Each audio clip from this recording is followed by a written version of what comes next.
Joining me now, Florida Congressman Michael Waltz, a U.S. Special Force veteran, and retired General Keith H. Kellogg. General, what is the process by which drone targets and strikes are approved? Yeah, well, Trey, thanks for having me on. Look, how this is done, if you're tracking a target, you're either tracking it through communications intelligence, human intelligence, or signals intelligence. And then you pass that to the commanders on the ground and the commanders that are in the cupola that are guiding the drone going forward. Look, here's something to remember. When you're looking at a drone strike, those drones can basically read a license plate on a car. That's how good their optics are. And my concern is that just a couple days after the ISIS-K strike that killed 13 great Americans and wounded over 20, I think there was a big push to try to get these planners. And then remember, we were told these were ISIS-K planners, where they weren't. They were tracking a white van for approximately 8 hours. And then they said it was going to be it was a righteous kill, and they were dead wrong about it. And I'm sure they had, good intelligence in the sense who was actually in that. They had to know that it was a probable wrong target going forward. Look, here's how we did it in the White House when I was there. If we got intelligence and we were going after a target, we kept everybody in the loop. The Pentagon kept us in the loop in the Situation Room. We kept the Vice President, the President appraised of what was going on at the time. And the ultimate decision to shoot was a Pentagon decision, but everybody was knowing what was happening out there. I just think they was basically, I hate to say this, Trey, it's a rush to judgment. They fired it because they wanted to have some type of kill to show after the 13 Americans were killed, and they made a bad mistake. I mean, look, a white car, that's like saying there's a target in a black car in Washington, D.C. You know how many black SUVs there are in Washington. It was just a bad move. It was a bad call. It was not a righteous kill, as the chairman said. And here's the biggest concern I've got, Trey. Somebody should be held accountable. And they're now just kind of saying, oh, we're just going to go by and what do you have for breakfast tomorrow? Somebody's accountable. Somebody should be held accountable.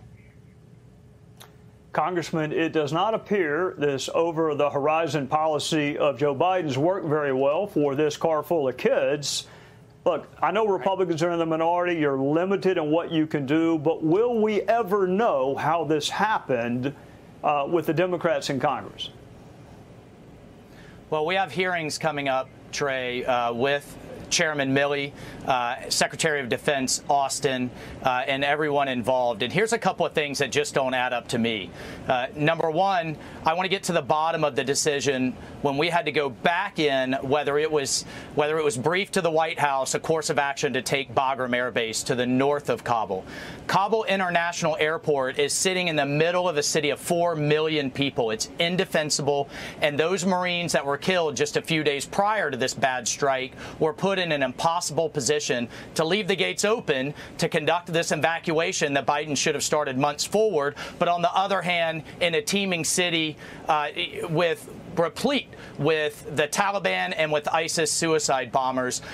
Number two, General McKenzie, the general overall command of the strike, constantly said they were rushed and they were on an impossible time frame as a justification for the strike. Well, I want to know, were they being pressured by the Pentagon or by the White House to take this strike because they had to take action because of the suicide bombing? And to your point on the over-the-horizon counterterrorism, I've been saying this for months. You may as well call it over-the-rainbow counterterrorism. It's a talking point. You have to have multiple forms of intelligence to pinpoint the bad guys and be sure that's who's in your crosshair before you take a strike. You have to have people on the ground. You have to have sensors. You have to have signal intelligence, all to double-check your work.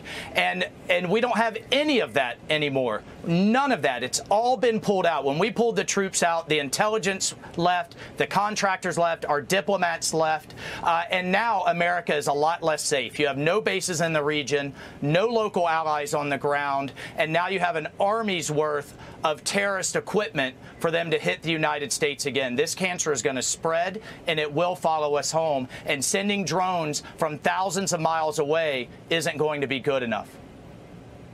Well, to both of you, thank you, first of all, for your service to our country, and second of all, for helping us understand this tragic situation that happened in Afghanistan. Yeah. Thank you both.